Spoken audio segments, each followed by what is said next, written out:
पावन आचार्य सुशील कुमार जी महाराज के इस आश्रम में, इस पावन स्थली में उपस्थित सर्वप्रथम धर्म गुरुओं और धर्म शक्ति साध्वी दीप्ति जी, साध्वी लक्षिता जी, महंत ओम प्रकाश गिरी जी व अन्य सामने उपस्थित संतगण, आपके चरणों में नमन करता हूँ। मंच पर उपस्थित डॉक्टर हर्षवर्धन जी, लगभग 40 वर्षों से उनका हमारे परिवार के साथ संबंध रहा है और उनके द्वारा प्रशासन में और अभी भी जो जन कार्य किए जा रहे हैं हम सबके लिए उदाहरण है। हमारे हरियाणा प्रांत विश्व हिंदू परिषद के अध्यक्ष जस्टिस पवन कुमार जी, श्री कार्तिकेय शर्मा जी, राज्यसभा सदस्य, हमारी बहन कविता जी, जिन्होंने हरियाणा प्रशासन में अपने कार्यकाल में अनेक उल्लेखनीय कार्य किए हैं, व अन्य सभी यहाँ सभागार में उपस्थित बंधु भगिनी विशिष्टजन, अनेक विभूतियाँ यहाँ मुझे देखने को मिल रही हैं। इनसे हमारा बड़ा पुराना परिचय है। आज हम एक पुनीत कार्य के लिए यहाँ उपस्थित हुए हैं। इतिहास में कुछ एक विभूतियाँ विलक्षण होती हैं, उनके द्वारा किए गए कार्य अद्वितीय होते हैं और ऐसे इतिहास की कुछ एक विभूतियों में से आचार्य सुशील मुनि जी भी एक हैं। हम सब जानते हैं कि जिन शासन के जो गुण हैं, उनके जो शिक्षाएं हैं और उनके जो कारज होते हैं, उन कारजों का संदेश पूरे समाज में पहुंचाने का कार्य अनेक गुरु मुनि यहाँ कर रहे हैं। मेरे स्वयं के साथ बचपन से अपने मित्रों के साथ जैन स्थानक में जाना और वहाँ पर जाकर शिक्षा ग्रहण करना, शिक्षा लेना एक अपने जीवन का एक रोज का अनुभव रहा था।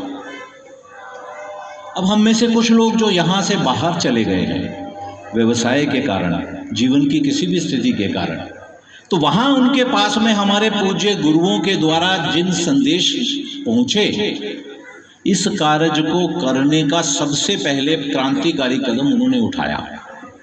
ये उन्हीं की ही भविष्य दृष्टा थी और उसके साथ में भविष्य को किस तरीके से परिवर्तन करना है, ऐसा कार्य करने की सोच थी कि उन्होंने दशकों पूर्व इस निर्णय को लिया।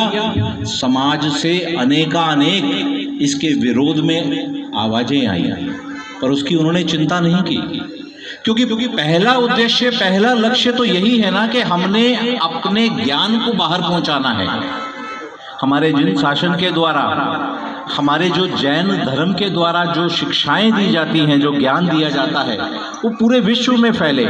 इस कार्य को करने के लिए उन्होंने अपने साथियों का, अपने भक्तों का, अपने उस समय के साथी संतों की भी चिंता छोड़कर इस कार्य को अपने हाथ में लिया, विरोध के रहते हुए इस कार्य को पूर्ण किया।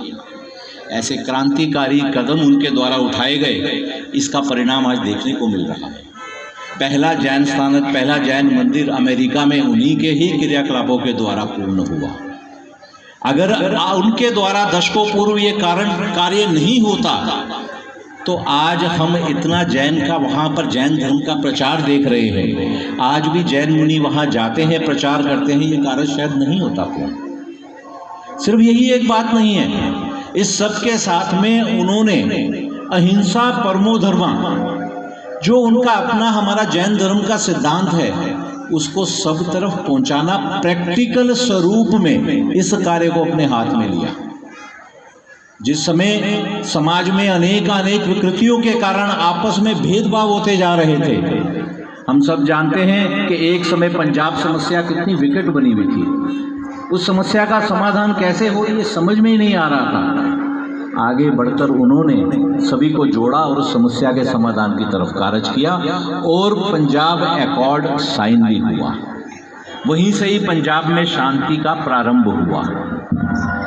इस सब के साथ में उनकी चिंता जो खाड़ी की समस्या है उसके बारे में भी रही। उन्होंने उसी समय प्रयास किया कि मैं इराक तक स्वयं जाऊं और सद्दाम हुसैन को समझाऊं और उसके बाद में इस समस्या का समाधान करूं। किन्हीं परिस्थितियों वश ये कार्य वो पूर्ण नहीं कर पाए, पर उनकी इच्छा शक्ति और उनकी सोच के उदाहरण ऐसे अनेकानेक हमारे सामने हैं। ऐसे भविष्य वक्ता, भविष्य कर्ता, इनकी याद में, इनकी स्मृति में भारत सरकार के द्वारा डाक टिकट का विमोचन हो रहा है और इस विमोचन कार्य में हम सबको सहभागिता करने का सौभाग्य मिल रहा है। हम इस सबके सहभागी हैं, इस सौभाग्य को प्राप्त कर रहे हैं। मेरा ये मानना है कि ये भारत शासन के द्वारा, भारत सरकार के द्वारा ये कार्य बहुत पहले होना चाहिए था, पर जैसा अभी मेरे से पहले वाले वक्ताओं ने कहा, देर आई दुरुस्त आई। हम सबको बहुत बहुत बधाई कि हम इस शुभ कार्य में आज एकत्रित हुए हैं।